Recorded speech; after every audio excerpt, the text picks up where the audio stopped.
Vamos ver se agora vai.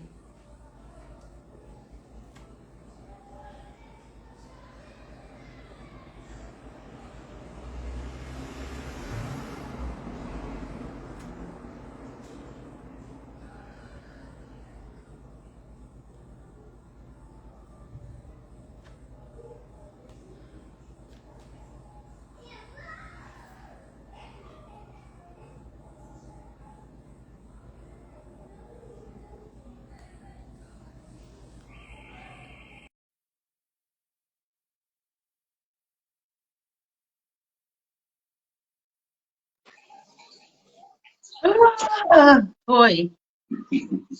Boa noite, gente. Agora veio. Agora vai, né? Pronto. Por isso que a gente fuma. Exatamente. E aí? Todo mundo já conhece o Claudio, né? Então, dispensa apresentações. Vamos já entrar nas perguntas. Depois, se vocês tiverem perguntas, vocês vão mandando que eu vou anotar para a gente ir para o final. Tá bom. Cláudio, começando das perguntinhas, fale para mim sobre as manifestações arquetípicas da arte, como elas se manifestam e como é esse processo ao longo da história da psicologia. Vamos lá. Manifestações arquetípicas da arte. Vamos lá. Assim, primeiro a gente tem que entender o que é arquétipo, né? Que são aquela construção estrutural que existe dentro da psique, onde a gente vai tendo complexos hidroafetivos que vão se constelando em torno do tema. Vamos dar um exemplo. O tema pai, o tema mãe, são coisas inerentes a todos os seres humanos, esses são os arquétipos, né? E aí tem também o arquétipo do herói, porque toda pessoa pode ser um herói ou um vilão. O vilão também é um arquétipo, né? A gente tem que procurar entender o arquétipo nesse sentido. Nas manifestações da arte, o que vai acontecer? Algumas pessoas, alguns artistas, eles conseguem alcançar essa camada. Às vezes, sabe quando a pessoa faz aquela música e ela alcança uma camada coletiva que todo mundo se identifica? Não estou falando de propaganda que faz todo mundo uma lavagem cerebral, não é disso. Eu estou falando daquela música que ela se torna meio atemporal, né? Porque ela consegue atingir essa camada arquetípica individual do artista que está se propondo e atinge essa camada coletiva de identificação, porque é algo que existe para todos ali, né? Aqueles sentimentos, aquela manifestação artística. Com pinturas também, às vezes as pinturas, elas também têm essa característica, né? Aí volta a falar de novo do Museu de Imagens lá da Anísio da Silveira, que aí é uma outra questão. Ali são pessoas dessa manifestação da arte que você está falando, né? Que nem as esculturas gregas ali em Roma, eram manifestações daquela crença, daquela fé que por vezes tinham a ver com conteúdos de adoração ou de divindades ou do que se acreditava naquele tempo, daquele inconsciente coletivo daquele povo ali que acessava aquilo e às vezes o amor. O amor é arquetípico, então tipo quando faz uma estátua da deusa que está manifestando aquilo, aquela deusa ela é uma representação do amor. Então, ela é uma imagem arquetípica solidificada numa estátua, né? E ela vai gerar aquela identificação, aquela projeção ali coletiva e individual com a identificação do tema. Só que, assim, como o tema é arquetípico, ele é infinito. Então, as representações de imagem, de símbolo que ele representa são infinitas. Por isso que a gente fala que quando a gente entra nessa camada do inconsciente coletivo e vai acessar essas forças, elas são extremamente poderosas. Então, não tem como a gente captar isso ao máximo, né?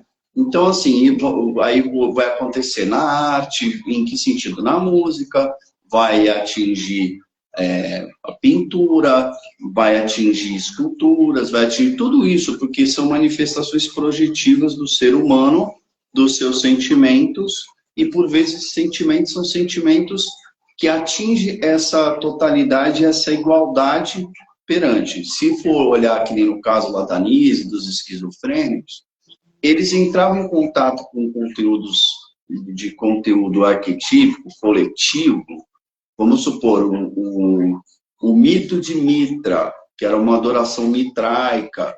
Então, aquela pessoa desenhava aquilo e contava aquela história, só que aquela pessoa nunca teve uma cultura, um acesso a nada daquilo, mas ele ia manifestando aquilo através da arte. Isso comprova que essa camada do inconsciente coletivo, isso está registrado. Por isso que o ego dele, como estilhaçado, ele entra mais profundamente nesse inconsciente coletivo e ele volta trazendo isso através dessa manifestação,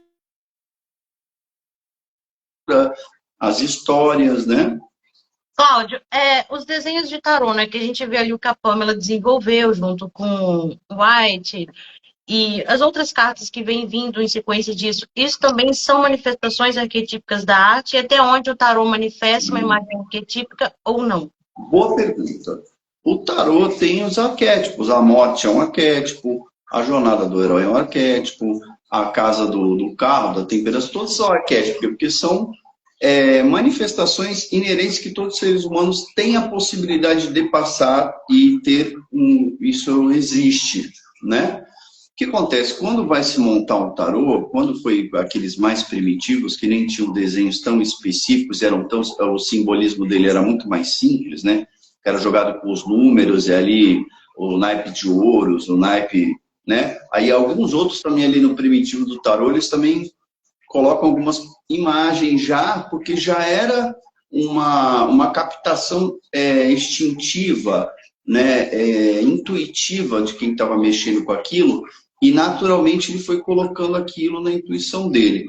O tarô e essas imagens arquetípicas, quando se fala de Crowley, fala desse outro, do White, entre outros, aí essas pessoas já tinham conhecimento de símbolo, já tinham conhecimento das manifestações inconscientes que estavam ali, né?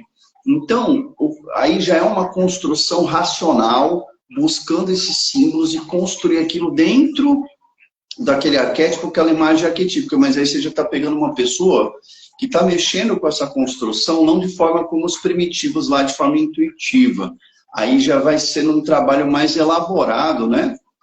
Para poder fazer essa construção com essas imagens, esses símbolos, canalizando aquilo ali dentro do que convém ali a pesquisa, o estudo deles, né? Mas tem, lógico que tem uma representação arquetípica deles, né? Que eles pegam aquele arquétipo, aquela imagem arquetípica e vão colocando símbolos, né? E outras coisas que vão fazendo várias pontes para quem joga e estuda, ele vai enxergar aquilo, porque aí tem uma coisa muito interessante, que é a questão da sincronicidade, né? O Jung vai falar muito sobre a sincronicidade. O tarô, ele vai fazer o quê? Ele vai fazer uma percepção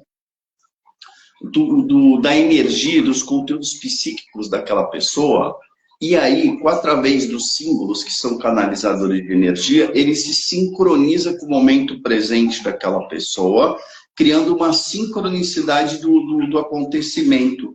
Então, é que nem quando você está atendendo em terapia, é um ego com o ego e o inconsciente com o inconsciente, né? Quando a pessoa que está jogando tarô, é o ego e o ego da pessoa, e os dois inconscientes também se conectam. E aí, isso que é interessante, essa questão da sincronicidade, que o Jung até ele está atendendo o paciente dele, e o paciente dele traz um sonho de um escaravelho que dá no deserto e tal. E não o Jung estava na Suíça, né? Então, assim, e estava no meio do inverno, se eu não me engano, assim, não era uma estação propícia e tal. E sincronicamente aquele besouro bate na janela várias vezes, o Jung vai ver, e tem a ver com a sincronicidade do sonho do cara, que não era uma coisa normal, era uma coisa que realmente tinha uma representação simbólica dentro da terapia de integração para ele, que tinha a ver. Então, quando a gente coloca o jogo do tarô, que é uma energia arquetípica com símbolos que são canalizadores de energia, entrando nessa camada da psique e captando, essa energia vai por sincronicidade cair na casa certa e da forma certa. Então, assim, pode ver que você pode abrir o jogo para a pessoa várias vezes, cai sempre a mesma coisa. Às vezes a pessoa, eu quero outra resposta. Fala, mas não tem outra resposta. A sua energia, o símbolo, é a sincronicidade do que está acontecendo nesse momento presente. Ela vai se manifestar ali com aquele local. Há pequenas variações, mas a essência daquilo que está sendo jogado, sendo buscado, por essa sincronicidade, vai cair na casa certa, vai cair no lugar certo, vai cair da forma que puxa a coisa, né? Fez sentido? Talvez até uma coisa que precise ser elaborada, compreendida ou ressignificada, né? Que aí se volta um pouco para a terapia. E dentro dessas manifestações da arte, ainda no tarô, muito se fala sobre ativar, por exemplo, vou ativar o arquétipo do imperador, vou ativar o arquétipo da sacerdotisa. Enquanto estudioso, a gente sabe que não se ativa arquétipo, mas até onde simbolismo correlaciona com o que essa pessoa está procurando no símbolo da carta. Vamos lá, é uma boa pergunta, né? Assim, vamos supor, eu estou muito covarde, então eu quero procurar um símbolo ali que me traga força. Então eu vou me conectar com aquela imagem arquetípica, querendo buscar essa força, ou ativar isso em mim. Só que assim,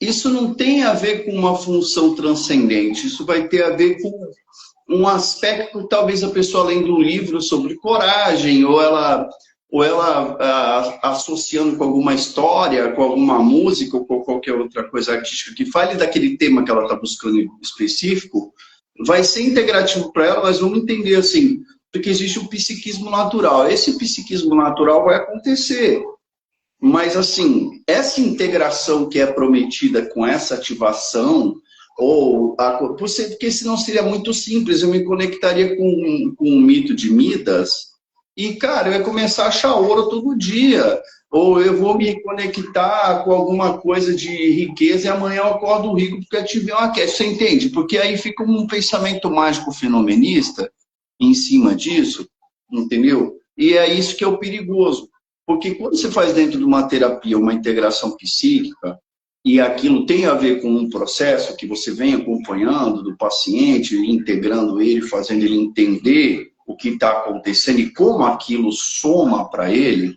você vai ajudando ele dentro do processo com vivências, com visualizações, ou com o próprio feedback do terapeuta, para ele fazer a função transcendente, ele integrar essa questão. Que aí vai estar amarrado com todo um processo que ele vem te falando, que esse processo não dá para ser feito numa sessão.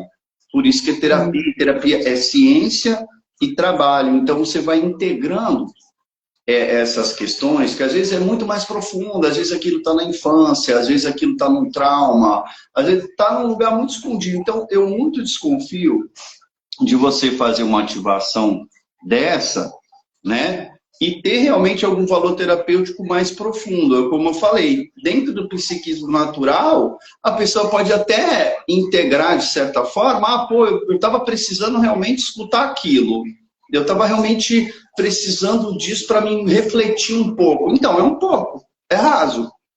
Existe de forma rasa, porque eu acho que é complicado você prometer um resultado, algo maior ou mais profundo ou mais elaborativo, dentro que não tem uma função transcendente ali, tem talvez um entendimento como se a pessoa escutasse, vamos pensar, na fábula do corvo e da raposa. O corvo e a raposa estavam andando juntos e de repente a raposa viu um pedaço de queijo, correu e mordeu, né? Ela mordeu.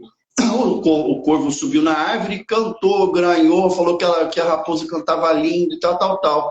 Né? A raposa falou pro corvo, né? Porque o corvo pegou o pedaço do queijo primeiro e subiu na árvore. A raposa ficou lá embaixo, falou, cara, eu preciso pegar o pedaço de queijo desse corvo.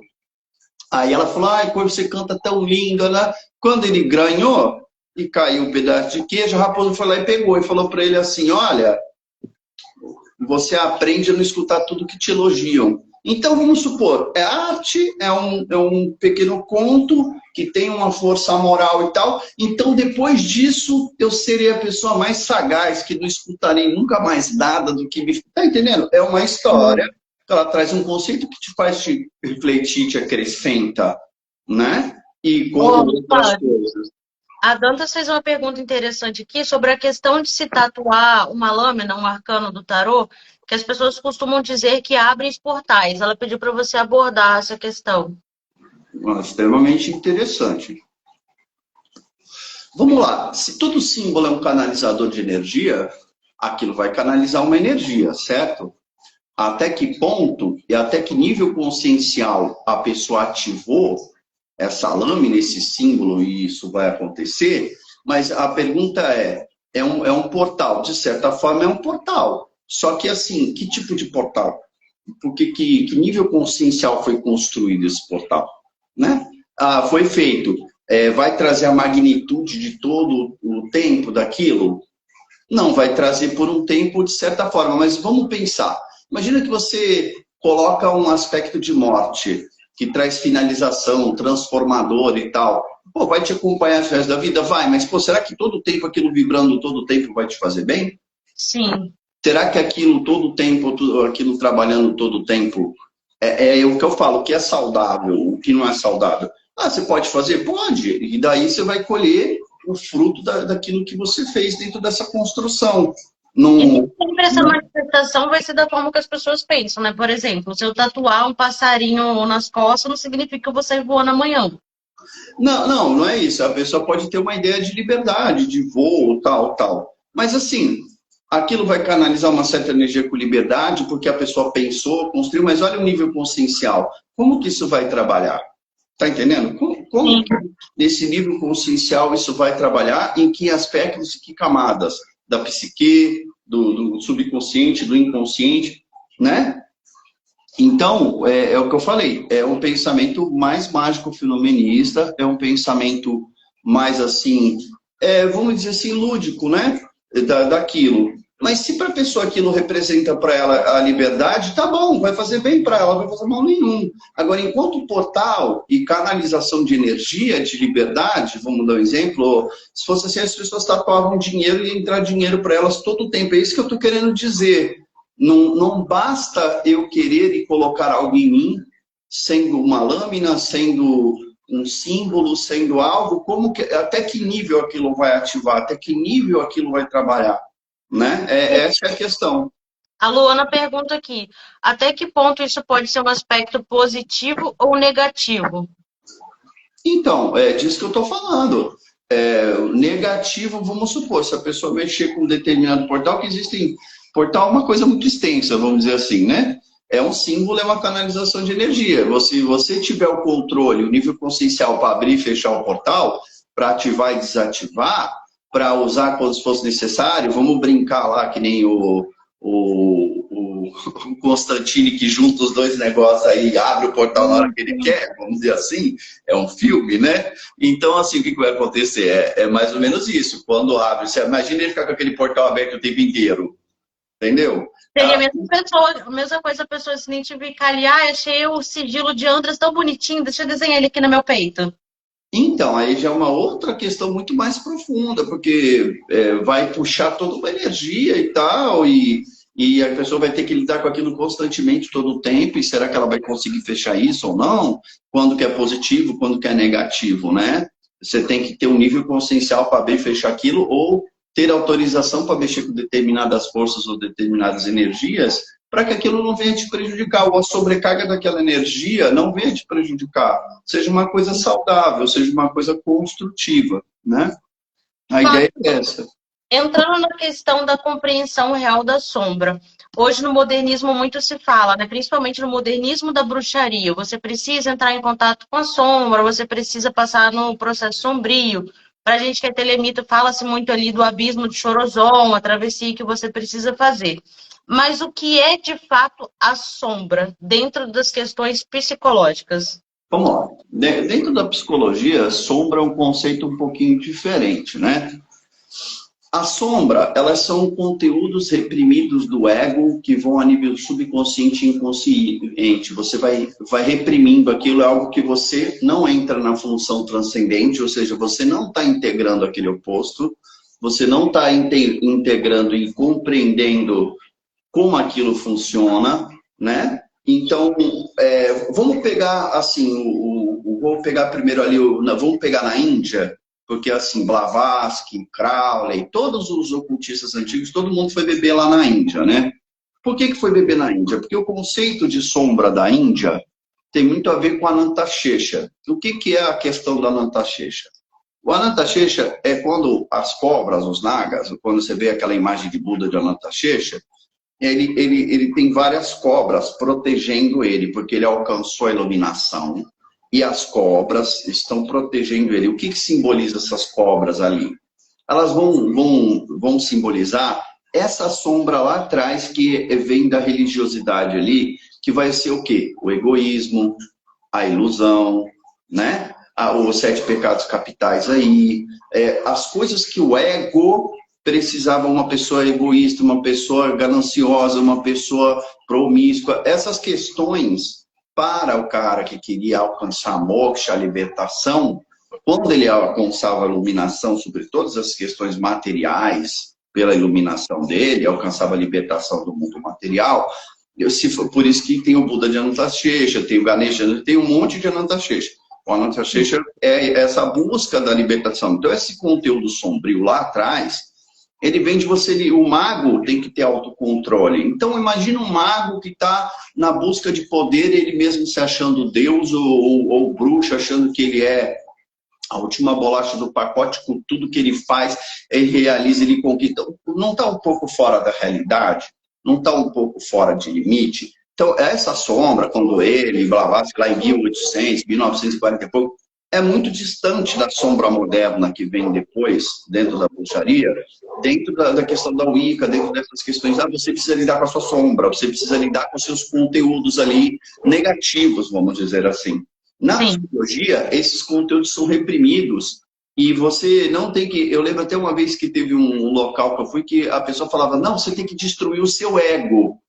E eu, depois da questão, eu fui lá abordar a pessoa e falei, olha, como é que você vai destruir o seu ego se você ser um esquizofrênico, que eu não sei, né? Aí a pessoa, eu fui ver a tradução, era uma tradução errada, que era você destruir o seu egoísmo, não o seu ego. O seu ego é necessário para você estar no mundo concreto e viver e tal. Só que essas questões de complexo humana e de inflação de ego e de energia que sobrecarrega a psique quando se lida com esses conteúdos arquetípicos, com essas imagens de divindade ou de daimon ou do que você estiver cultuando, você tem que compreender as polaridades positivas e negativas de tudo isso e integrar em você, no teu mundo. Existe uma camada coletiva que isso está instaurado, e existe isso dentro de você, no seu mundo interno, na sua psique, no seu mundo psíquico. Então, quando a gente vai falar disso, de sombra, a gente está, na psicologia de Jung, a gente vai estar falando de conteúdo reprimido de ego. Vamos supor, uma pessoa que teve um pai, vamos falar de agressividade, uma pessoa que foi muito agredida na vida, ou ela foi muito condicionada não, você não pode brigar com seu amiguinho, você não pode, aquela criança foi sendo tolhida para ela não saber lidar com a agressividade dela, que todo tipo de agressividade é má.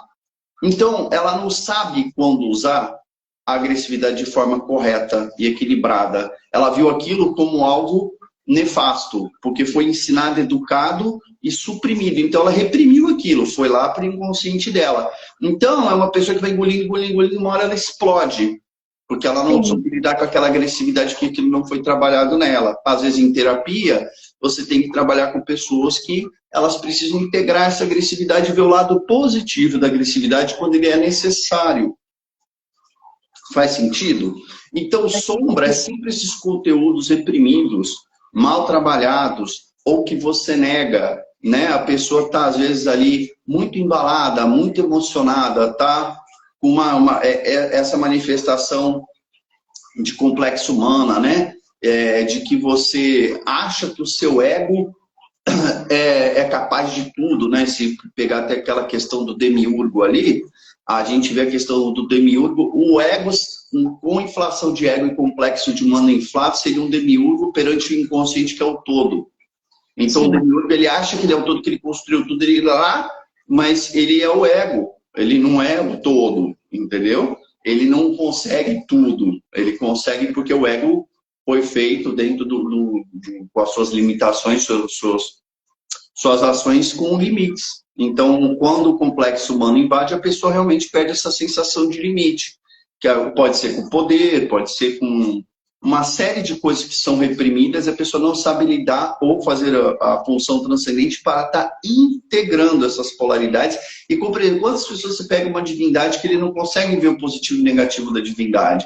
Sim. Então ele tem que conseguir ver o positivo e negativo nele dentro das situações, né? E quanto qual o risco, então, quando uma pessoa, vamos pegar aí um neófito que está no início da caminhada, da jornada mágica, de se desenvolvendo, e ele vai chegar um tempo desse desenvolvimento que vai vir essa questão para ele. Você precisa confrontar a tua sombra. E simplesmente joga no colo dele ali para ele trabalhar tudo que é sombrio dele. Na maioria das vezes a gente sabe que sem estrutura.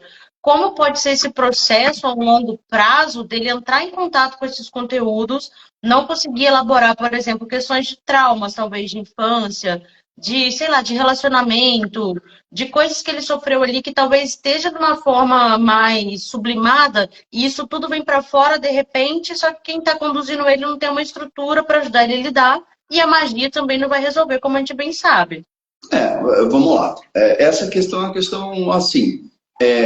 Quando a pessoa é jogada ali, existe um yourself, né? Dentro do um centro estruturante da psique que é o self, né?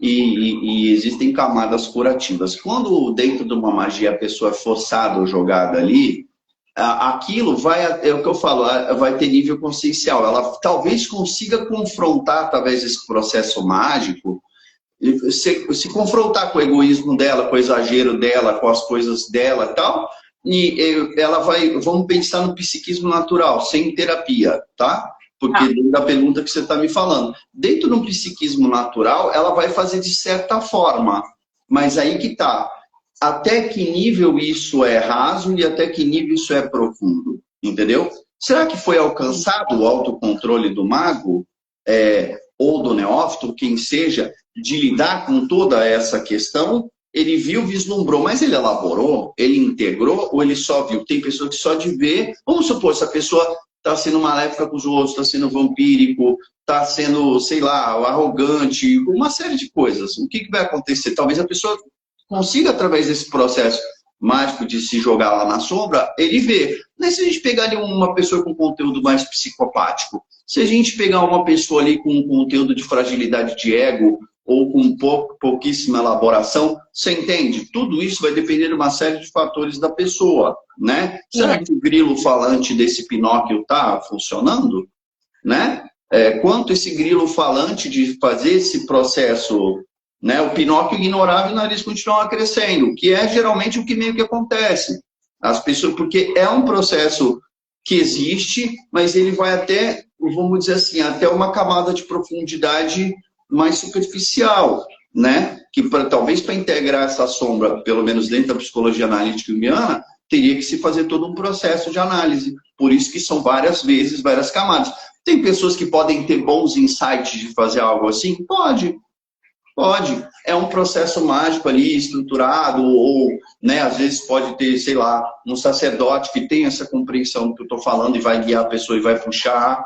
Ela vai falar, olha, eu encontrei todos esses conteúdos aqui, eu vi tudo isso aqui, aí talvez o sacerdote fala, não, o que você vai fazer com isso? O que você achou de errado em você e certo em você? O que essa sombra trouxe para você? Como é que esse processo dessa estrutura religiosa, dessa questão de lidar com a sombra, te dá de feedback e construtivo dentro disso? Essa é a questão. Entra até um pouco no que a Soraya perguntou e que a Luana está complementando ali, né? Que as pessoas que têm um ego muito inflado acabam sendo as mais frágeis. E que, às vezes, os magistas que estão conduzindo esses neófitos também têm um processo sombrio meio deturpado. Seria parecido com os trapalhões ali que aproximam do Pinóquio no momento de transição, em vez de positivar e de elaborar como o Grilo está fazendo, vai incentivando ele a piorar esse aspecto? Pode ser usado assim. Às vezes, alguns rituais mágicos aí de bruxaria ou de algumas outras questões jogam realmente, né, muito em histórias, assim, histórias chinesas, principalmente, japoneses, animes, né? Antigamente, nos anos 85, 90 ali, todos os joguinhos assim que se encontrava, tinha essa questão de que aparecia, em muitos filmes também aparece assim, aparecia um eu igual a você, mas um eu sombrio. Direto aparecia esse eu sombrio. Esse eu sombrio que aparecia nos jogos, né, que é uma manifestação artística, conectando o que você falou lá em cima, esse eu sombrio é isso. É essa questão do tudo foi reprimido e geralmente nessa jornada do herói o cara tem que integrar esse eu sombrio para ele atingir um novo estágio. Vamos pensar ali o Gandalf, que ele era o cinza, né? No Senhor dos Anéis ali, o Gandalf ele era o cinza, não era nem branco nem preto, era um cinza. Quando ele entra em contato com o Balrog, que é aquele ser de fogo, demoníaco, devastador, gigantesco, muito além dele, ele tem que enfrentar aquilo, aquela sombra toda ali, e depois que ele morre, ele renasce com um novo nome, que é o Mitandir, ele renasce com o Mitandir o branco, porque ele integrou, ele saiu do cinza, porque ele foi entrar em contato com, se a gente pegar em alquimia também, os processos alquímicos de Rubeldo, depois do Rubeldo você entrar no processo do Nigredo. Quando você entra nesse processo do Nigredo, é meio isso, é o que está cozinhando aquilo ali, que está o que está por dentro, que você não está vendo, que vai pôr para fora. E geralmente são processos que a pessoa sofre um pouco, que a pessoa meio que dá uma endoidada, mexe, né? Porque é tudo aquilo que está vindo. Cabe ao sacerdote, ao guia, ao mago, o que for, tá ali para dar esse suporte, de certa forma. É que eu falei, dentro de uma psicoterapia, a gente faz isso também. Só que você está acompanhando. Tem um processo, né? Tem um processo. Se o mago ou a bruxa, sei lá o que for um condutor e ele tiver uma compreensão boa desse processo, ele vai conseguir dar mais feedback, ele vai conseguir pontuar. Aí que vai precisar do cara fazer uma análise, o cara fazer um diagnóstico, ele ter um entendimento do que aquilo ali está mexendo e como está mexendo, e isso que é o difícil. Você mexer no prédio, desestruturar sem estruturar, o dano é grande. O dano é grande. Então, por isso que até a Nancy, minha professora, sempre falava, não desestrutura dentro da terapia e não deixa sair sem estruturar, porque não é legal. A pessoa sofre. Então, você tem que mexer em determinados pontos e estar ali já dando suporte para integrar, porque se você, às vezes, mexe com uma pessoa na sessão e ela sai desgovernada com o que você mexeu, então você não pode. Tanto é que às vezes a sessão passa um pouco. Ali no finzinho da sessão, a pessoa traz um negócio monstruoso ali e solta aquela bomba. Então você tem que ficar ali, você tem que trabalhar mais. Às vezes passa 15 minutos, 20 minutos que você tem que dar uma estruturada para que aquilo não saia com esse nigredo borbulhante e a pessoa vai sofrer uma semana até voltar. Ou ela vai elaborando? Ela vai morrer? Não. Mas ela vai sofrer, talvez os processos sejam muito mais sofridos e desgastantes. Por vezes as pessoas se decepcionam com algumas coisas religiosas, com algumas coisas disso, porque até mesmo o próprio condutor, o próprio sacerdote, alguém não tem uma preparação para lidar com isso. E parece que é um ciclo que vai se repetindo, um vai empurrando para o outro. Sim, entendeu? verdade. Deixa eu fazer uma pergunta capciosa. Vamos. Onde está a sombra, ou como você analisaria a sombra de uma pessoa que prega muito sobre, por exemplo, a beleza feminina, a autoestima, o autocuidado, mas no contraponto, essa pessoa não se aceita a beleza como é, usando de subterfúgios como, por exemplo, cirurgias, intervenções estéticas desgovernadas, não cuidar, não aceitar o seu próprio cabelo, o seu próprio olho, o seu próprio corpo. Onde estaria a questão sombria disso? Então, a questão sobre ela está reprimindo, aí que tá dentro do aspecto narcísico da pessoa, onde ela está se olhando no espelho e ela não está se reconhecendo. Aí a gente já tem que trabalhar, né, ver quais são os aspectos que fizeram essa construção, mas geralmente são pessoas que não estão de bem consigo mesmo e usam desse subterfúgio porque elas não aceitam o que elas verdadeiramente são.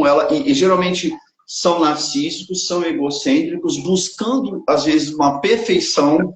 Olha essa sombra. É uma sombra de não lidar com a limitação da realidade, porque todos nós vamos nascer, todos nós vamos crescer, envelhecer e morrer. Então, essa beleza, essa busca da beleza em plenitude todo o tempo é uma ilusão. Porque, dado momento, a idade vai chegar, as rugas vão chegar, o cabelo branco vai chegar, e tudo isso, ou você pode... Isso impede da pessoa ter uma autoestima legal e querer melhorar um pouco? é uma coisa. Já viu que as pessoas fazem plásticas constantemente, vão se transformando, aí elas não são mais o que elas eram. E Que geralmente deforma. deforma, acaba deformando. Isso é até uma doença, de certa forma, porque já mostra essa fragilidade de ego, né? Do aceitar a si próprio, aceitar essa sombra, tá? Na não aceitação de si próprio, a não aceitação da realidade concreta, a não aceitação do espaço-tempo que acontece.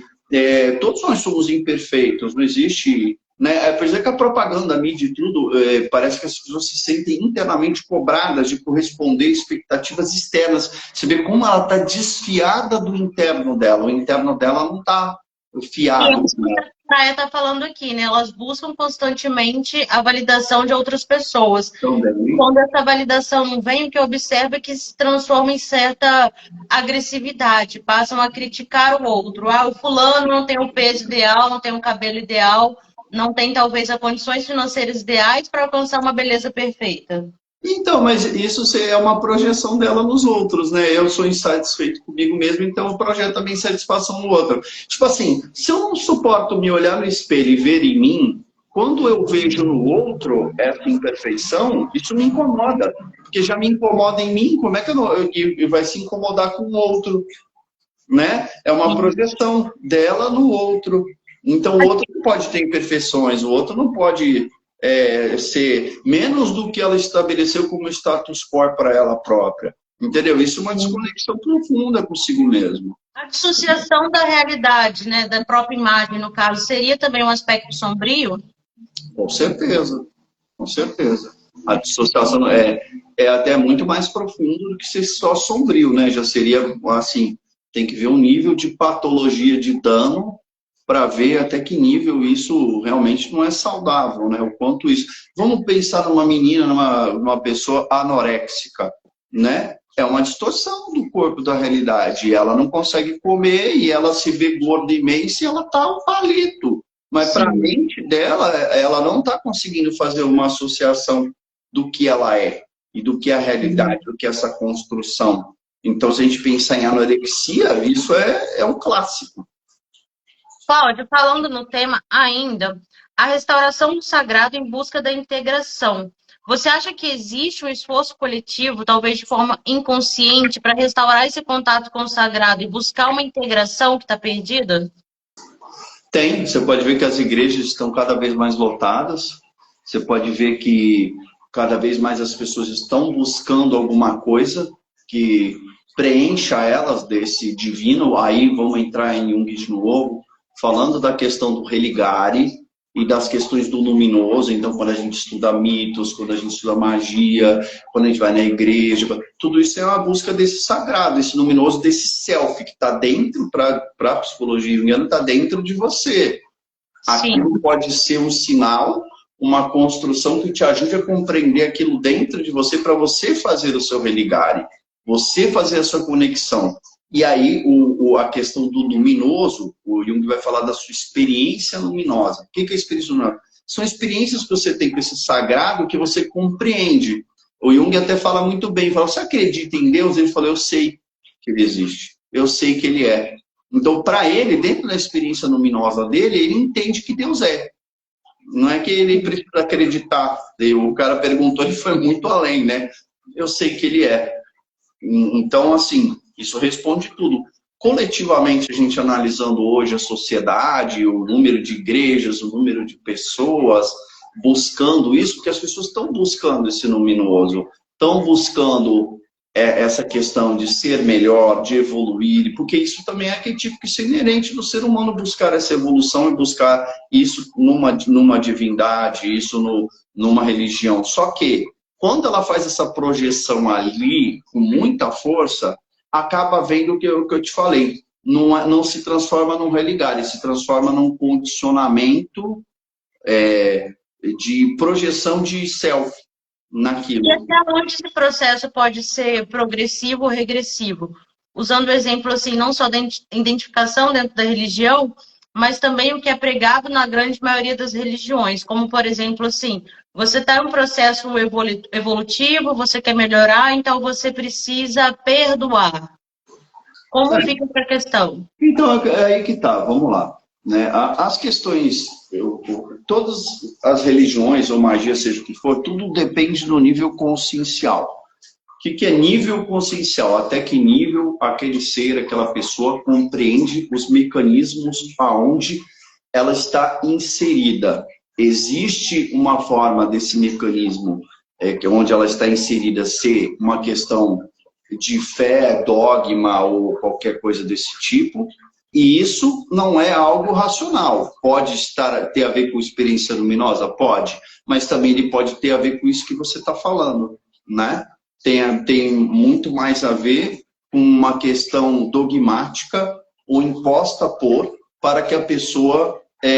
o perdão, então. Se você pegar uma egrégora de determinadas religiões, o perdão ele é todo o tempo, para tudo e para todos, e naquela base religiosa, aquilo é visto como algo que você deve praticá-lo independente do que aconteça com você.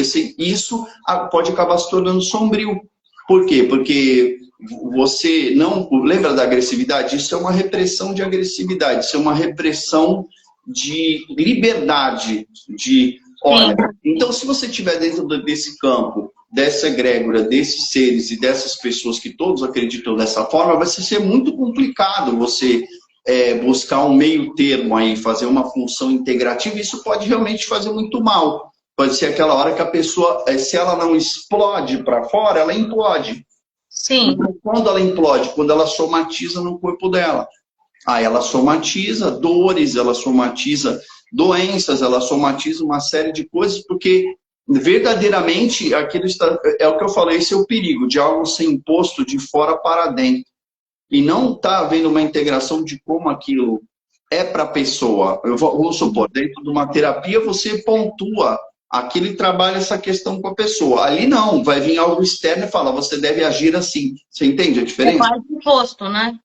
É uma coisa, é uma ordem que está escrita e inscrita e subentendida, implícita ali, que vai te fazer agir daqui conforme aquilo ali está estabelecido. E se você não age conforme aquilo que está estabelecido, você não faz parte. Aí vai entrar questões de pecado, vai entrar uma série de outras questões. Isso também pode estar em qualquer religião. Porque todas as religiões têm suas regras, seus dogmas, né? A questão do livre pensamento não é muito bem vista em alguns lugares, porque a pessoa pensar, às vezes, as pessoas que estão ali nem sabem dar a resposta.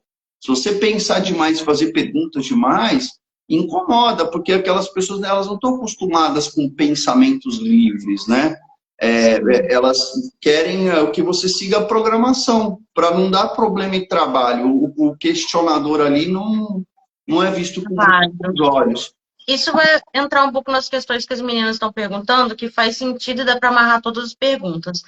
A primeira coisa é a constelação familiar, que amarra um pouco aqui que a Lu falou, né? A que ponto usam essa questão do perdão para gerar culpa nas pessoas de uma forma de manipulação, que podem causar adoecimento? E também na questão que a Soraya traz, que no caminho da mão esquerda pregam muito que é um processo de sofrimento. Tudo é muito sofrido e se volta muito parecido com as questões lá da constelação, que fala que a pessoa assim, você é culpada, você é responsável, você tem um laço, então por esse laço você também se torna responsável pela ação do outro, você tem uma parte de culpa na manifestação do outro que te causou mal. Então, aí já é algo muito mais profundo, muito mais assim, ao se observar com muito critério. Primeiro que constelação familiar não tem nada a ver com psicologia, deixo isso bem claro, porque não tem diagnóstico, não tem teste, não tem análise, tem ali o quê? É uma mistura de manifestação espírita aos meus olhos, ou uma manifestação psíquica, que está sobre a pessoa de alguma forma, o estuprador, então você teve culpa, a gente ali fica um pouco dissociativo de quem é a responsabilidade do quê, que é disso que a gente está falando, né? Então, cada um é responsável pelos seus atos, pelas suas ações e reações, né? Na constelação, tenta-se trazer um confronto disso, né? E as pessoas, não, você também é culpado. Não, não tem uma lógica racional, é meio dogmático do que eles acreditam, porque eles acreditam em questões karmáticas, eles acreditam em questões de uma forma deles lá, não julgando, mas analisando, que seria uma questão karmática que você traz, ou um aspecto seu puxou aquilo para você porque você precisava ou merecia, que eu acho uma distorção da realidade para se comprovar uma teoria do que se acredita. Você entende? Então, assim, as pessoas querem acreditar que isso funciona dessa forma, e aí elas vão imprimir isso sobre outras, entendeu? Independente da realidade que se mostre, né? Posso só fazer uma pontuação, gente? Para quem não sabe, o Bert, o fundador da constelação familiar, ele foi criado num mosteiro, se eu não me engano. Enfim, estudou lá para ser padre.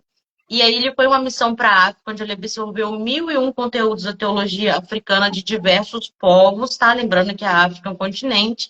Então ele absorve ali aquela mistureba de conteúdo.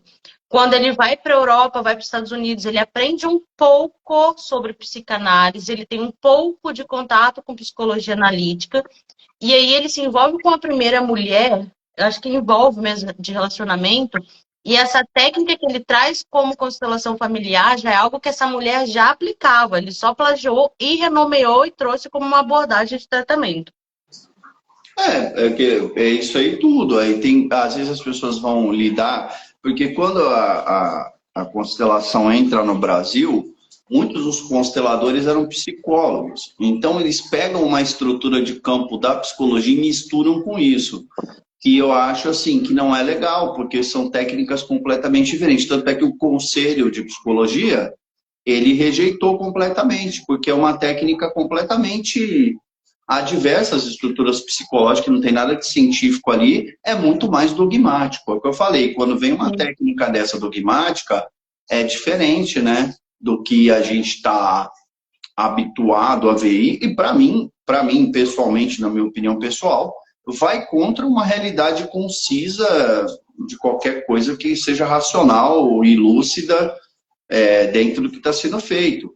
Para mim, dentro da minha análise. Psicólogos que dizem trabalhar com constelação pega bastante do psicodramatismo, né?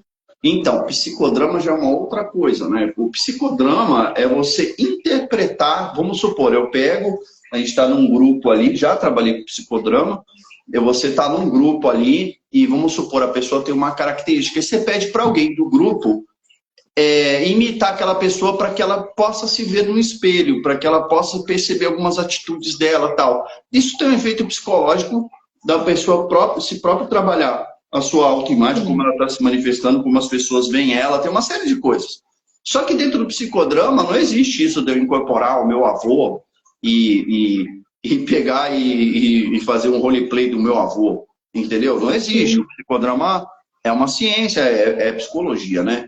Então, assim, é completamente diferente a abordagem, porque aí eles misturam um pouco de psicodrama, um pouco dessa questão espiritual karmática, eles misturam uma série de coisas ali. Isso que eu acho muito perigoso.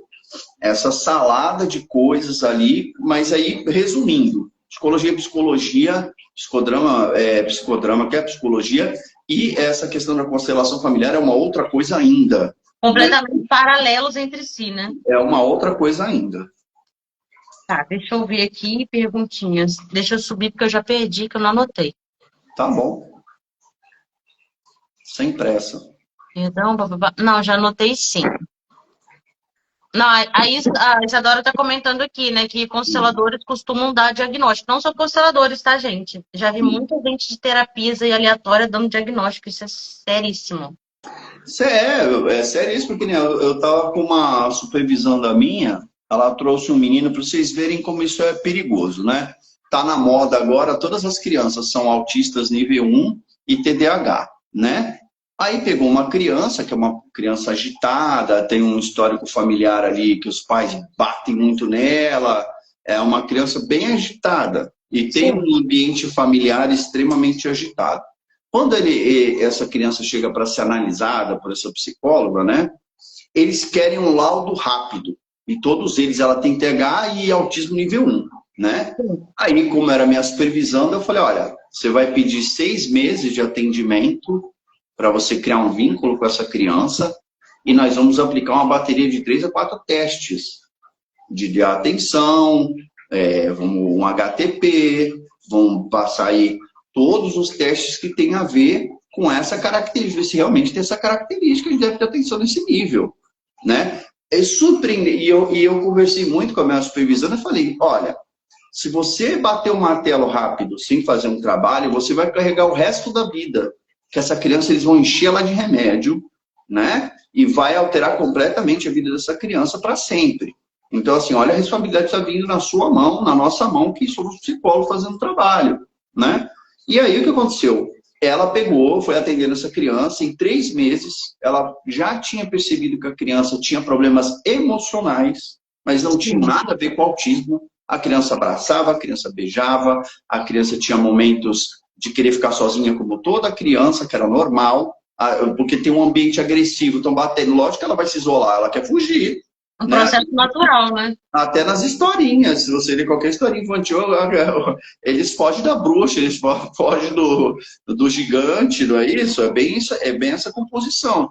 Então, o que acontece? Quando ela pega e aplica os testes, depois de 3 meses, e ela realmente conclui, ela fala, não, essa criança não tem isso, você pode ir em qualquer outro lugar, pelos testes e pelo laudo que eu vou dar, e eles estavam, a escola, a diretora e os pais estavam forçando esse laudo para ser tendencioso para o que eles queriam, né? Se eles queriam dopar a criança para ela não dar trabalho é uma coisa. Exato. Agora, imagina você dar para uma criança, né? Aí estamos falando de diagnóstico, de verdade, né? Ah, não, eu fui lá, fiz uma entrevista rápida com o cara, não, ele disse que eu sou autista. Eu falei, peraí, mano, quantos testes ele te aplicou? Quanto tempo de atendimento ele fez? Nossa, em 2 sessões agora tá... Por quê? Porque a indústria está vendendo remédio.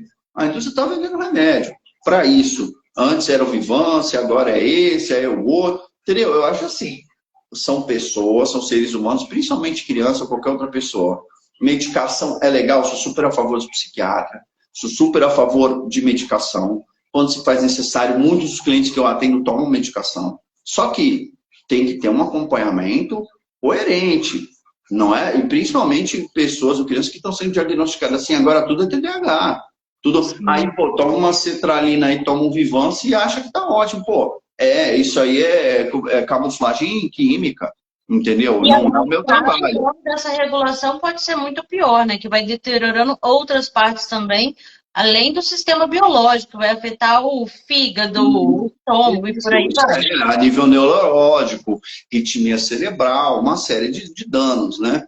Aí é que eu falo, eu tenho muitos pacientes que tomam remédio e tem psiquiatras maravilhosos que atendem muito bem, que conseguem fazer bem o diagnóstico, que conversam com a gente, psicólogo, pergunta, pede laudo da gente, pede diagnóstico para quê? Para fechar o mais seguro possível, para que não haja dano, porque tomar remédio não é brincadeira, principalmente remédio psiquiátrico, né? Sim. Cláudio, tema psiquiátrico.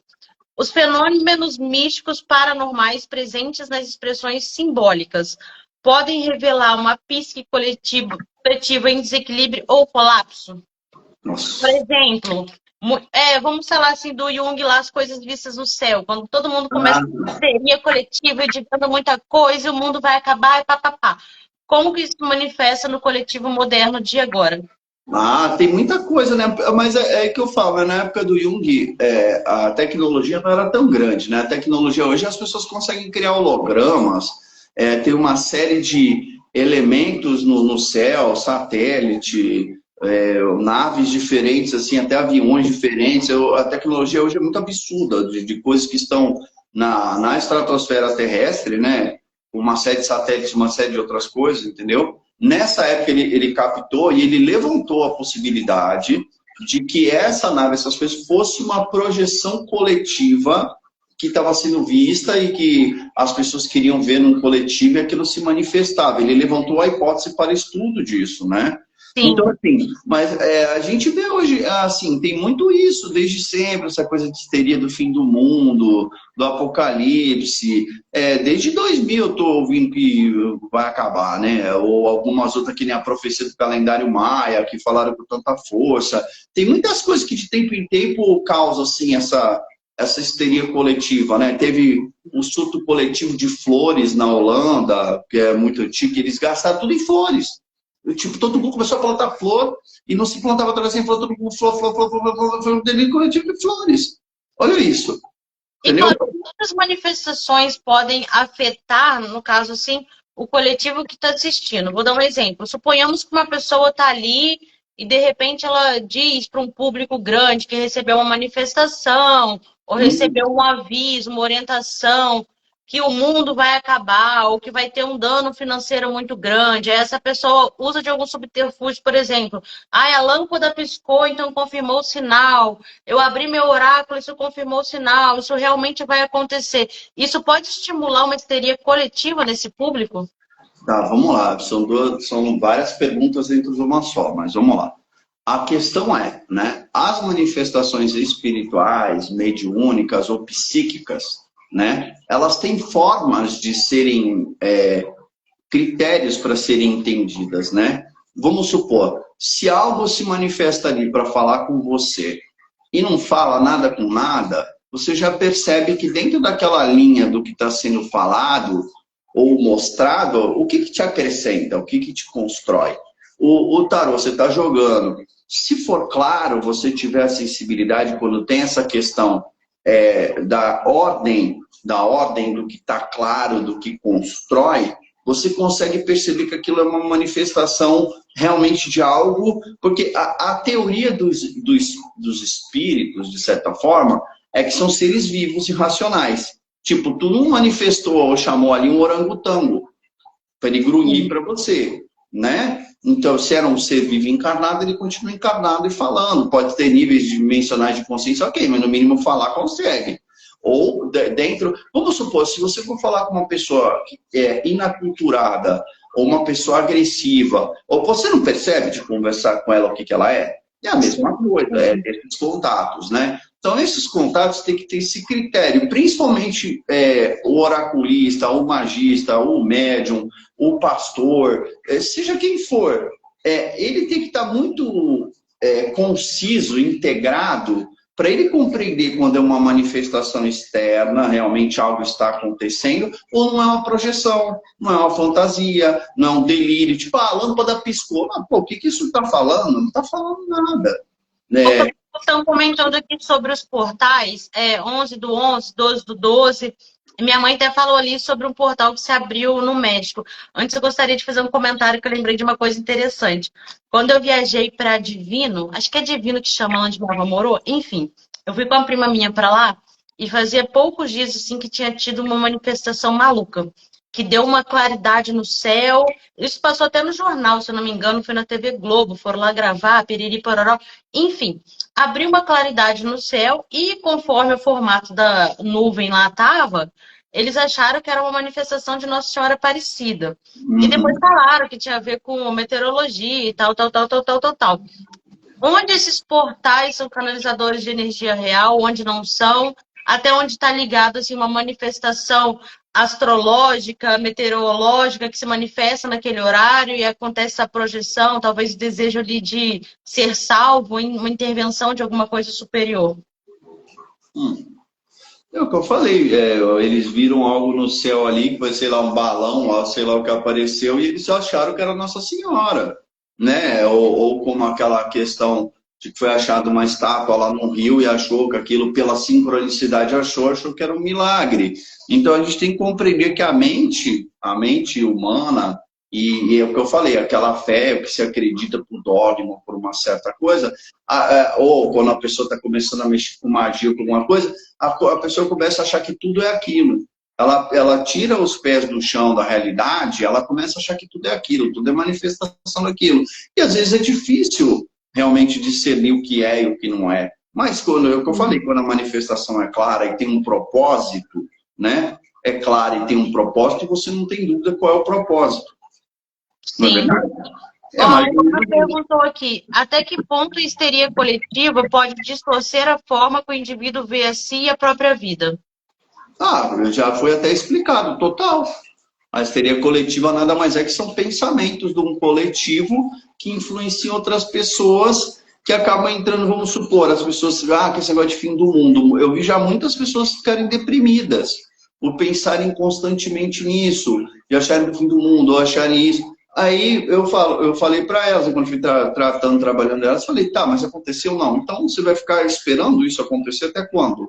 Quando acontecer, vai acontecer, não tem o que você fazer, porque sai do controle do que a pessoa tá, entra numa camada coletiva, ou de pensamentos coletivos, ou de ideias coletivas. Isso, pelo que eu percebi quando atendi, veio muitos clientes com problemas de depressão, com problemas de ansiedade, porque ficavam se preocupando com uma realidade, com uma ideia que pode vir a acontecer, mas que não tem nada de concreto para te provar. Ah, é uma questão de fé, então, é uma questão de fé.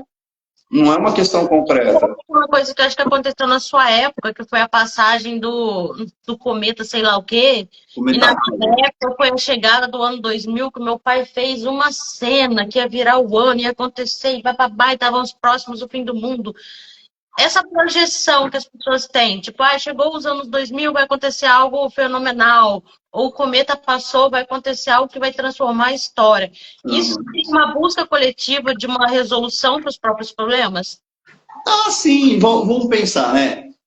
Todo final de ano é um tempo que se fecha um ciclo e se abre outro. E a pessoa tem uma série de expectativas para o próximo ano, não é isso? Ah, com o Cometa Halley, com o ano 2000. Sempre tem essas expectativas dessa virada e dessas questões todas. São expectativas, né? Que não condiz com uma realidade concreta. Você pode ter expectativas? Pode. Você pode acreditar, querer que melhore? Sim. Então, você entende? A pessoa pega aquele sentimento que ela tem e faz uma projeção total em cima daquilo, mas você percebe, sempre tem uma perda com a realidade.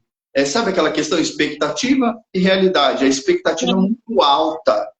E a realidade, quando não acontece, frustra muito a pessoa, porque ela tem uma expectativa muito alta. Então, essas projeções coletivas têm sempre muitas expectativas, mas que com fundamentações técnicas ou racionais não são muito racionais, são questões de fé, de crença, de expectativa, de coisas lúdicas até, talvez. Sim, então perguntando aqui acerca das ativações de números e frequências. Como isso pode influenciar a psique humana? Influencia, vamos lá, primeiro aspecto assim, vai influenciar quando você acredita, você canaliza, são símbolos ali, você canaliza uma intenção, uma vontade, algo com aquilo, que se soma com aquilo. Pode criar uma sincronicidade com aquilo? Pode, mas cai de novo parecido com a questão da ativação de arquétipo. Você pode ver que você pode colocar os números lá que eles falam. Eu lembro que uma vez eu fiz o teste para me divertir. A mulher falava que você colocava uma numeração no braço e que ia acontecer determinadas coisas. Eu fiz uma semana, não aconteceu nada. Vamos pensar até, eu respeito muito a astrologia, gosto muito, vai vir até o Leonardo Lemos aí, que é uma pessoa maravilhosa, e ele é um cara que, ele é um astrólogo maravilhoso. Só que ele é um cara que ele sempre fala, é uma tendência do que vai acontecer dos astros. Quantas pessoas falam, vai ter o eclipse sei lá o quê, vai acontecer sei lá o quê. E às vezes, cara, a própria pessoa acaba potencializando aquilo, porque ela sabe de uma informação, aí vamos pensar em psique, não, no psíquico, como que ela lida com aquilo? Ela potencializa aquilo? Ela trabalha aquilo de forma mais racional? Ela fantasia aquilo, alimenta aquele troll para crescer atrás dela e transforma uma tempestade num copo d'água? Entendeu? Sim, a mesma coisa que você colocaria, essa semana vai ter tal trânsito astrológico, tem uma tendência na segunda-feira a ocorrer briga. E você acordar e falar, nossa, é hoje que eu vou brigar com meu marido. Isso, aí você já, veja você falar, não, vou manter a calma, né, já que tem uma tendência, vou perceber se vem alguma coisa pro meu, porque às vezes, quem sabe, né, pelos teus astros, pelo isso, tem tanta coisa, né, tem astro quadrante, isso, aquilo, outro, tem, sei lá, centenas de astros ali, pô, vai que um te protege, não vai acontecer contigo, vai ver que a sincronia ali não é contigo. Mas se você ficar pensando nisso dessa forma, né? Era que nem antigamente aquele negócio da revistinha do João Bidu, você via ali aquele negócio de astrologia ali, era uma tendência, aí a pessoa ficava neurótica naquilo, ficava ali obsessiva naquilo, trabalhando aquilo, aí você fala, cara, aí aconteceu não, então é como que você, no seu nível consciencial, lida com aquilo. Sim, a Isa está até falando da questão da egrégora, né? A egrégora acaba vibrando de uma forma coletiva em relação a isso? E canaliza isso? Legal, uma pergunta muito boa. Vamos falar de egrégora, né? Egrégoras são um conjunto de pessoas com um agregamento de pensamentos, certo? Algumas egrégoras trabalham com simbologias e com imagens ou com algumas coisas. Aquilo gera uma coisa chamada pensamento forma. Pensamento, quando a Maria Luísa Wolframs vai falar que todo pensamento é vivo, ela não está brincando. Tanto é que os complexos afetivos são vivos dentro de nós, o ego é vivo, o inconsciente é vivo, nós somos vivos. Né? Isso tudo é vivo.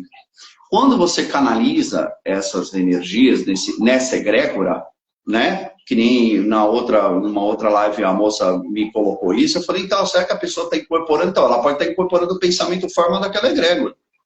Porque muito foi pensado em cima daquele símbolo, daquele ser ou daquilo. Ele não é o ser, vamos dizer assim, um espírito de alguém que morreu e desencarnou. Ele é um pensamento forma coletivo daquela egrégora que se manifesta, que é vivo, mas ele não é vivo como um desencarnado para fazer essa separação. Vamos pensar numa outra religião que não acredita nisso. Aquilo é vivo porque eles vamos supor, pode ser cristão, pode ser qualquer outra. Aquilo é vivo porque eles acreditam naquela imagem, naquele nome, e eles ficam repetidamente orando, cantando, vibrando, oferendando aquilo. Aquilo vai criar uma vida, né? Tem o caso aí de muitas coisas que eram, vamos pegar o Eliphas Levi ali, que cria o Baphomet, né? Eliphas Levi que traz ali o Baphomet. Então, hoje tem gente que acha que é uma forma de culto e deidade. Não, isso. Ele foi sendo transformado de uma forma de culto e deidade em determinadas religiões, determinados padrões, e já existe o pensamento forma dele no astral. Já existe uma vida ali, de tanto que foi canalizado naquilo de tantas formas diferentes. Entende? Mas aquilo é uma divindade, aquilo é um não nascido, aquilo é um espírito que morre. Não, aquilo é um pensamento forma. É outra coisa. Entendeu? Que vai se manter vivo enquanto essas egrégoras alimentarem eles. Isso é uma outra coisa. A fé é a ração, né? Da coisa toda. A fé é o alimento da coisa toda. A intenção, a energia, nós seres humanos somos baterias vivas de energia, né? Então, assim, a psique está aí. E a psique é viva. Então, se você pensa com pensamento vivo, logo ele cria coisas. Sim, a Isa está falando, mamon também é uma energia e uma forma de pensamento. Gente, opinião polêmica, nada me tira da cabeça que Jesus não passa de um pensamento forma. Inclusive, você debate aqui em casa sempre. Não vou puxar para essa polêmica, porque assim, hoje a live é de psicologia, quando você me chamar uma live de teologia, a gente conversa sobre teologia profunda, aí beleza. Né? Eu hoje, como psicólogo, tenho que defender as bandeiras psicológicas, né? Estou explicando isso a nível de inconsciente coletivo, pensamento, forma e egrégora, nessa construção de psique. Que é viva, existe, existe. Minha mãe está te perguntando se o pensamento coletivo se torna uma energia. Acabei de explicar, se torna assim. Se torna com elementos, com símbolos, com seres. E com manifestação também? Com manifestações dessa energia também? Pô, mas é uma energia viva, por que ela não vai se manifestar? Só que você vai perceber que a manifestação dela é diferente de algumas outras coisas, pela vibração, pela questão, mas que ela tem uma manifestação, uma densidade, ela é viva, ela tem. Aí vai da percepção do nível consciencial, do médium, ou do ser, ou da pessoa, até pessoas comuns que não têm isso, conseguem sentir a vibração. Né? Quer ver uma coisa muito disso? Vamos pensar nesses filmes de terror. A questão lá da Annabelle, né? Teve um tempo que isso começou a se manifestar em vários lugares, que várias pessoas estavam pensando naquilo, e teve lugares que teve essa manifestação desse pensamento forma, que foi construindo coletivamente daquele medo, daquela energia toda ali, e aquilo começou, de certa forma, a se manifestar em alguns lugares. Até um outro rapaz aí que trabalha com isso na internet, agora eu esqueci o nome dele, o Spook, eu não lembro direito o nome dele. Mas ele fez um trabalho de pegar no lugar que ele estava trabalhando e pegar aquilo e tirar da casa da pessoa, porque estava tendo manifestação com poltergeist até, porque era um pensamento de forma coletiva e, de certa forma, aquelas pessoas naquele ambiente construíram aquela manifestação, né?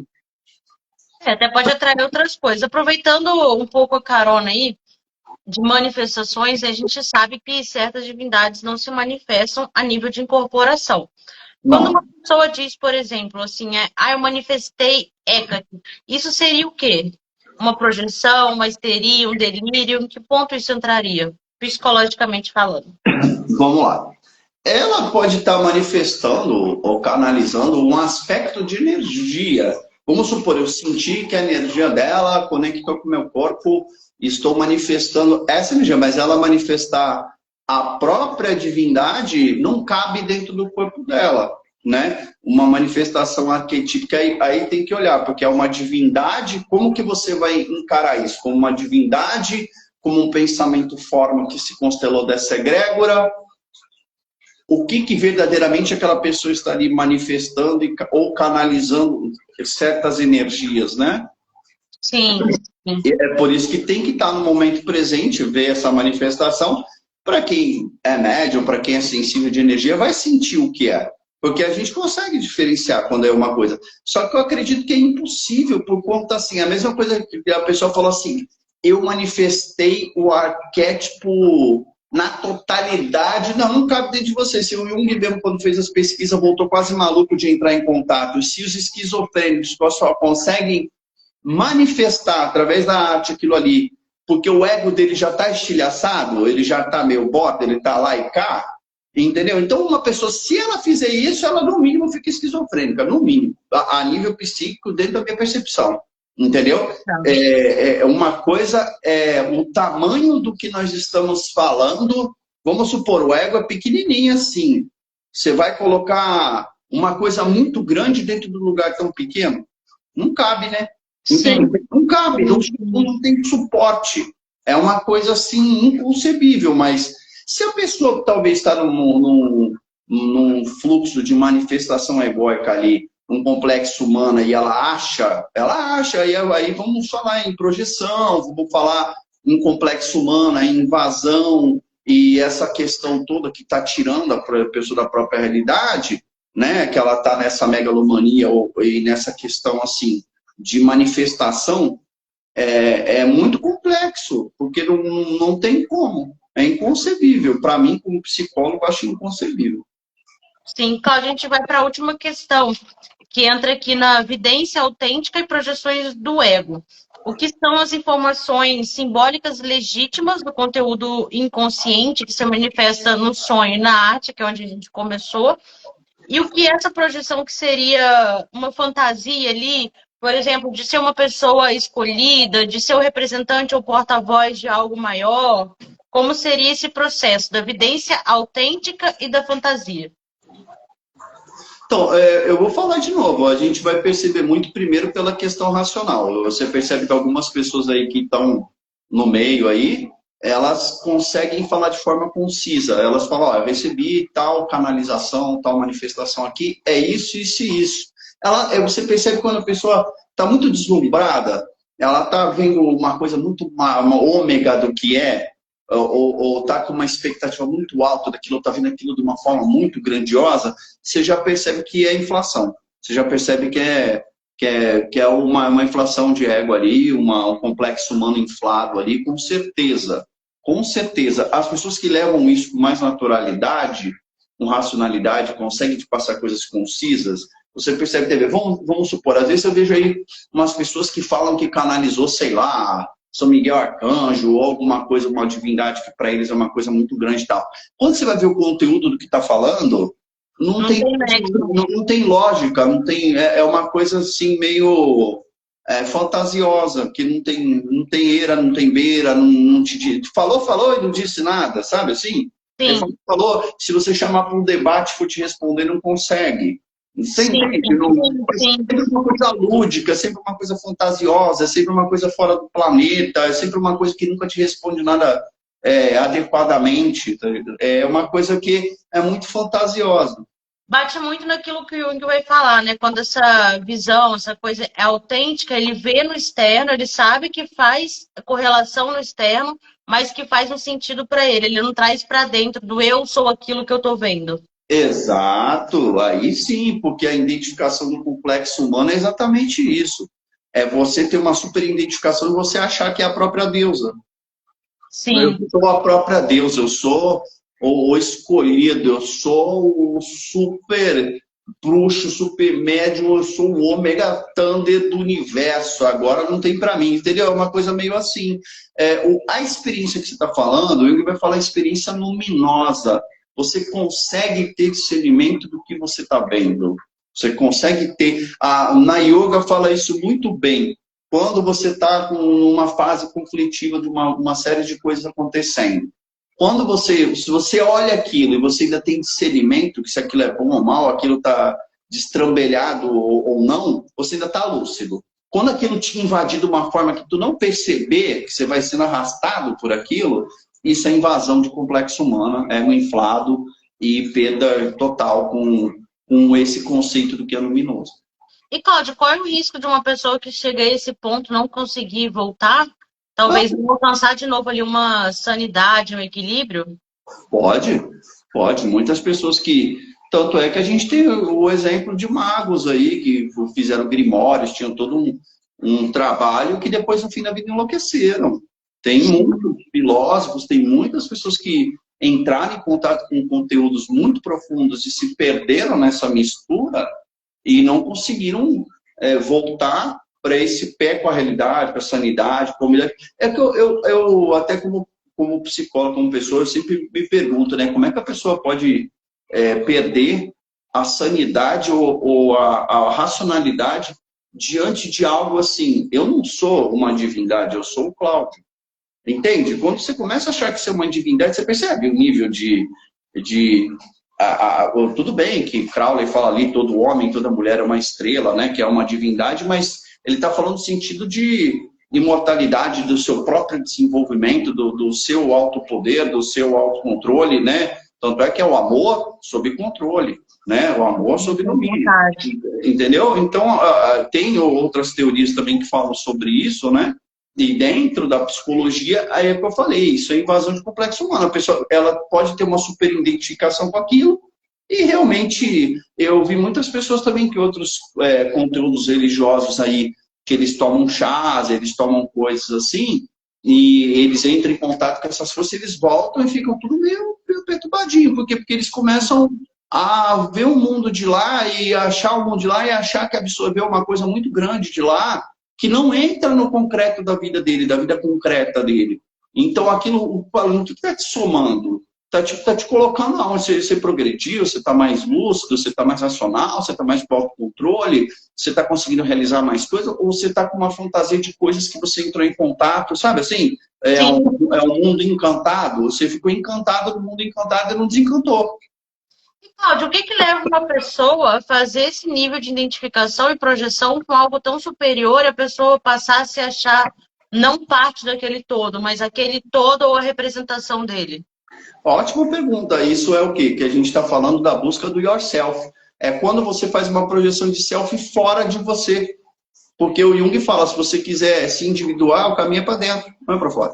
O caminho é você se autocompreender, compreender as suas limitações, fazer as suas integrações. Você pode entrar em contato com força, com divindade? Pode, mas você continua sendo você. A sua evolução continua sendo sua. Essa superidentificação é uma projeção de self, e isso acaba você colocando o seu eu superior, o seu yourself, numa coisa fora de você.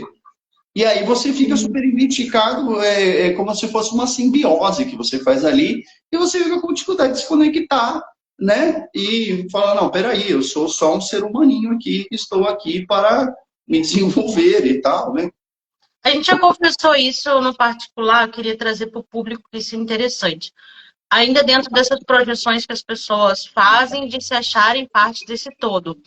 Quando entra na questão ali das medicinas sagradas, como no caso da ayahuasca, por exemplo, como pode ser esse processo? Que geralmente é um processo assim, a pessoa vai entrar em contato, talvez vai ter uma peia ali, um descarrego, um alívio, mas tem gente que vai para o outro lado, que desassocia completamente.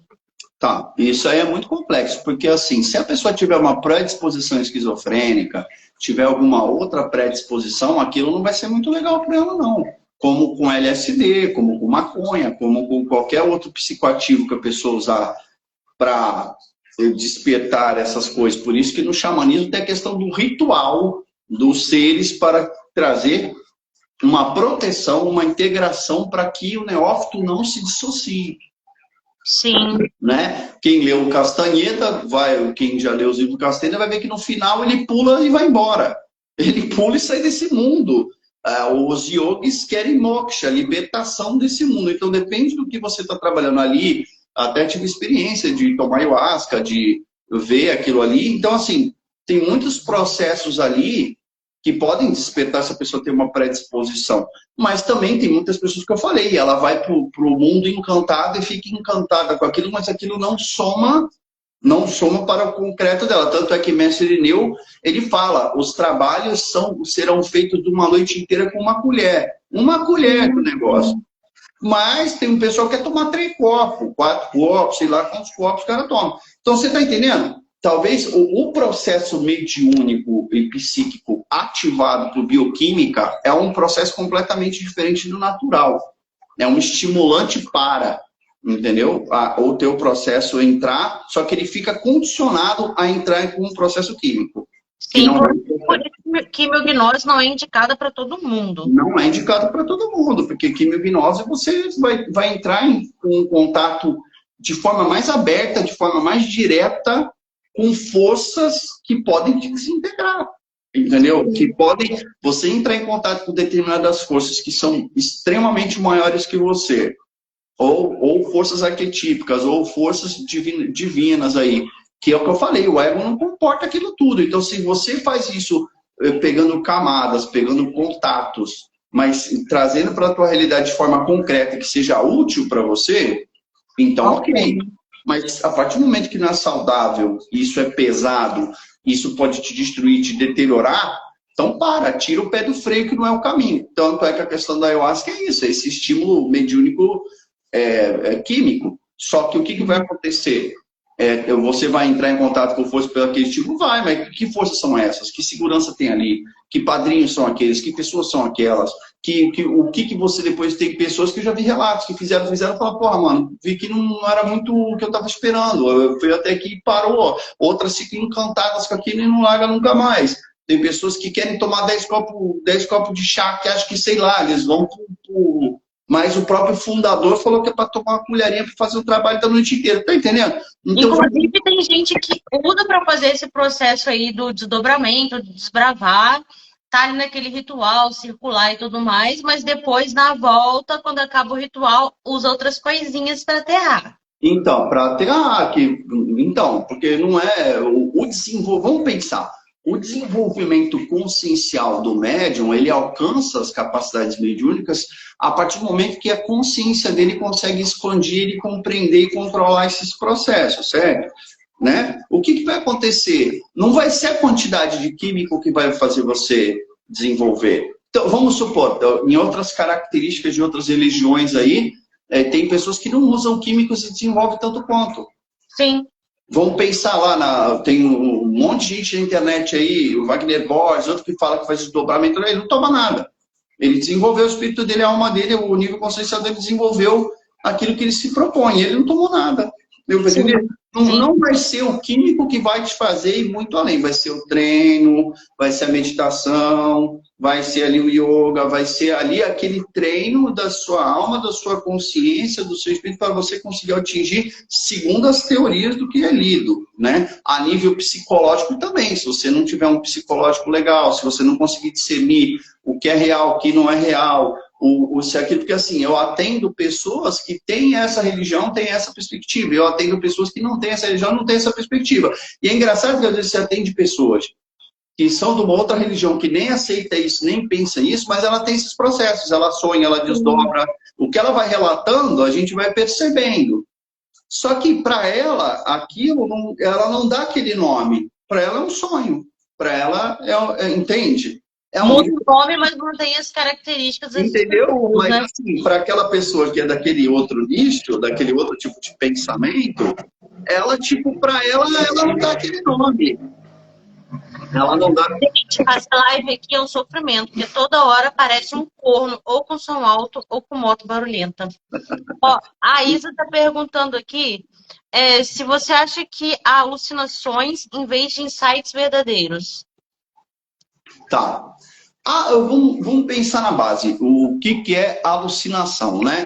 Vamos supor, eu tomei, sei lá, um LSD e alucinei com tal coisa. Pode ser, se você entender aquilo, um sonho.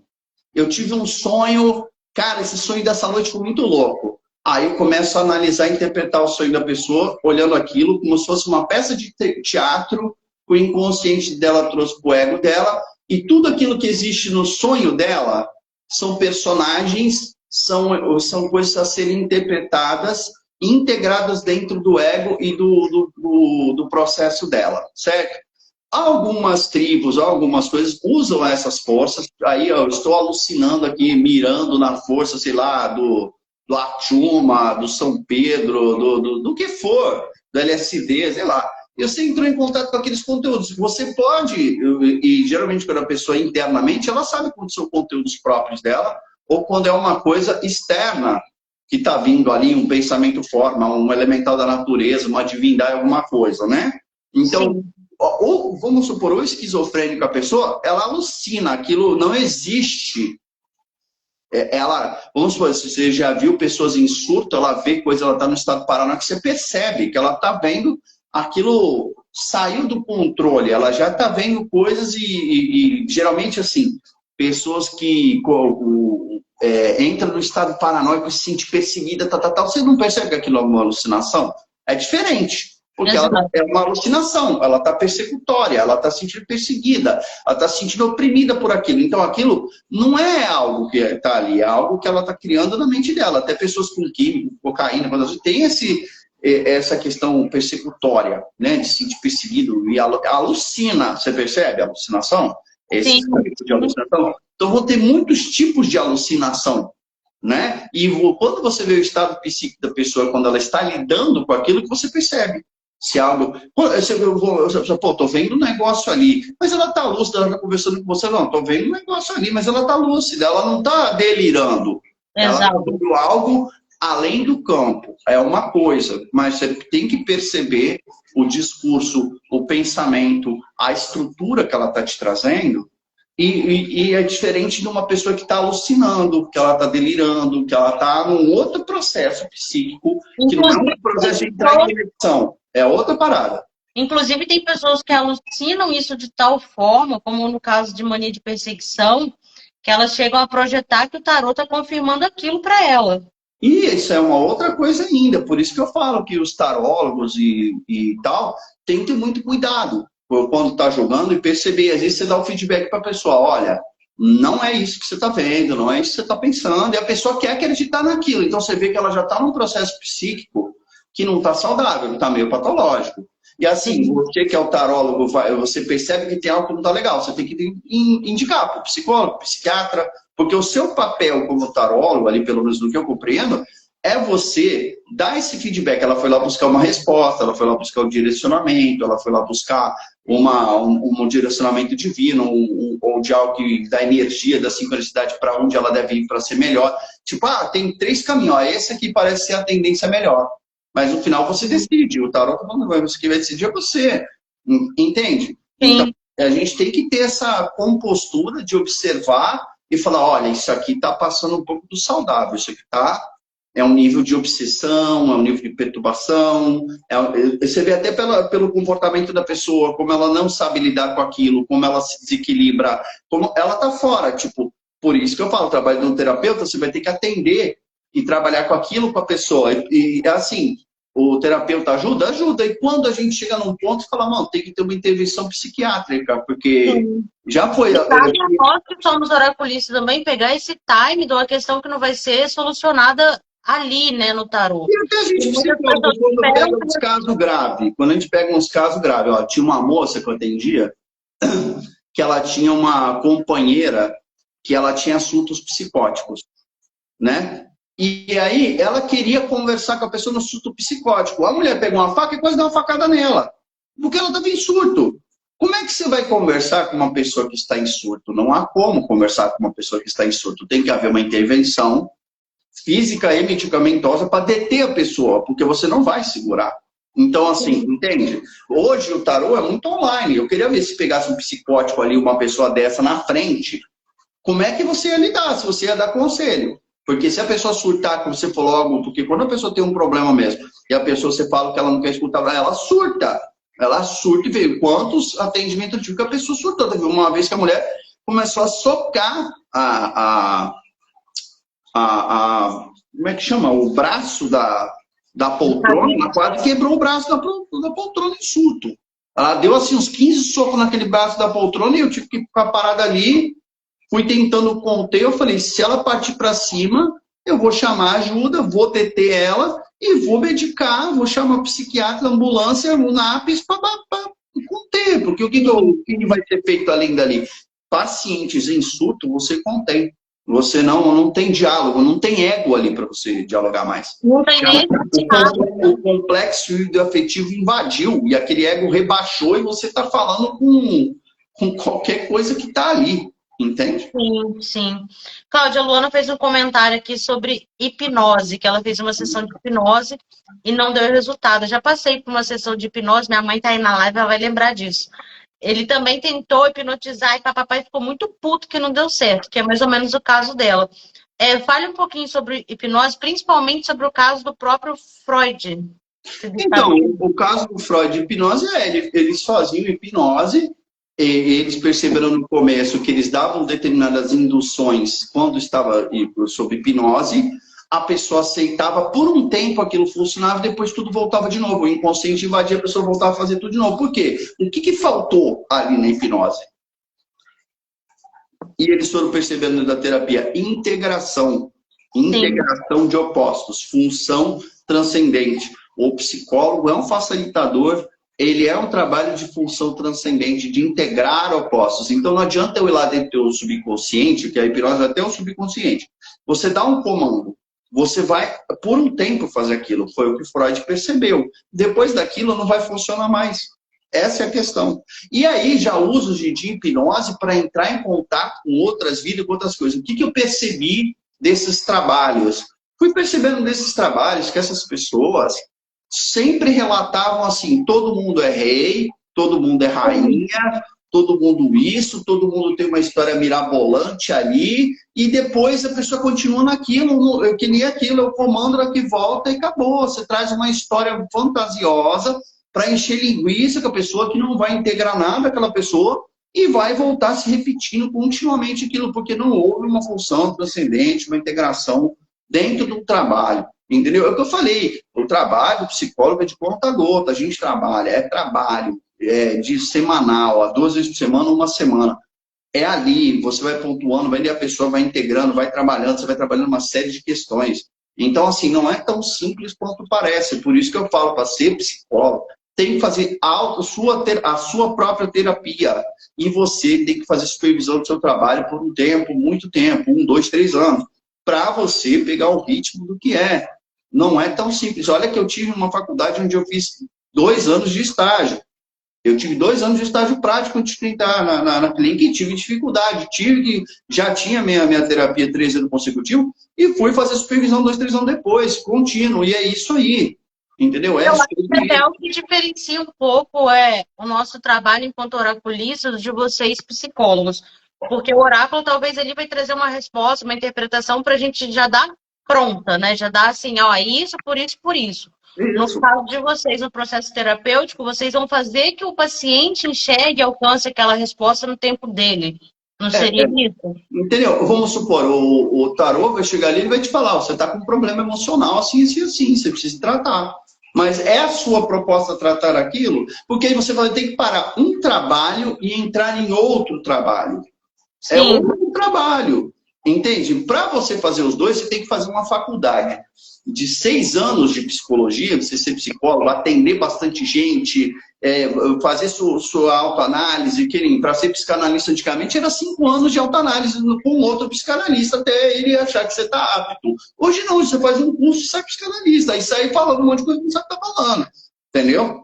Tá assim. Então, assim, o que acontece? Se você quiser fazer 6 anos de faculdade, fazer supervisão 2, 3 anos, fazer sua autoanálise 2, 3 anos pelo menos, aí você quiser misturar tarô com psicologia e usar aquilo ali como instrumento de interpretação, aí você pegar esse gancho, você vai saber e você vai ver que você não vai precisar. Porque eu não preciso. Eu atendendo a pessoa, já percebo todas as características. Depois eu vou aplicando os testes para transformar aquilo num diagnóstico mais fino, mais Sim, sim. próximo, mais polido. Entendeu? Porque eu já vejo, só que eu preciso da confirmação do inconsciente da pessoa. Não pode ficar só no que eu acho, no que eu vejo. Entendeu? E não Eu é tenho só experiência entregar para dizer, pronto, né? tenho. Só que assim, existe teste para isso. Exato, a Luana tá falando aqui, né? Pessoas que fazem processo de regressão sozinha. Lu, teve uma febre, eu estudava muito ocultismo nessa época, se eu não me engano, foi em 2017, que a galera pegava um vídeo do YouTube para fazer uma autorregressão e entrava em contato com coisas assim, abismais. E tinha um grupo na internet desses estudos, a galera entrava em colapso, com coisas pavorosas que talvez nem fossem verdade. Mas isso é grave. Cláudio, comente sobre isso. Regressão e principalmente processo de regressão sozinha. Eu não Então, é a acredito mesma na coisa. terapia. Então, a regressão é o mesmo processo. Você fazer regressão é praticamente um processo de hipnose, entendeu? Que é o que eu falei, vai só ter uma camada subconsciente e não vai trazer resultado. Vai trazer talvez uma série de conteúdos sombrios, uma série de conteúdos desorganizados que vão te desorganizar mais ainda. A ideia é você se desorganizar por completo e chegar na beira de esquizofrenia ali mesmo, ou você quer se integrar e entender e assimilando aquilo? Você não toma 10 litros de água de uma vez, você toma um copo por hora. Não, você não aguenta aquilo tudo de uma vez só. É sobre isso. Estou falando aqui sobre o de acontecer de forma involuntária. Eu acho que até mesmo o processo involuntário depende, né? Porque entra aí a questão de falsas memórias, Cláudio. Pode entrar, vamos supor, você pode entrar num conteúdo fictício do que você gostaria e você faz uma projeção do que você gostaria. E isso pode ser positivo e negativo? Como que vai ser positivo se você, vamos supor, você vai ver o que você gostaria de ver? Que nem você sonhar, eu quero sonhar que eu estou voando. Você vai ver o que você gostaria de ver. É uma projeção, entendeu? Compensatória. É sobre isso. É uma projeção compensatória. Entendi. Gente, vocês têm dúvidas, perguntas para mandar? Que a gente acabou as questões aqui.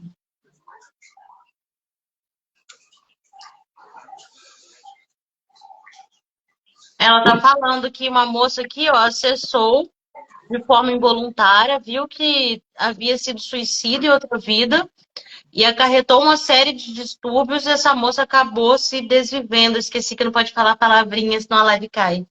Entendeu? É isso, é sobre isso. Vai mexer com conteúdo. Que, pode ter acessado? Pode, mas, cara, pode ser tanta coisa que pode ter acontecido.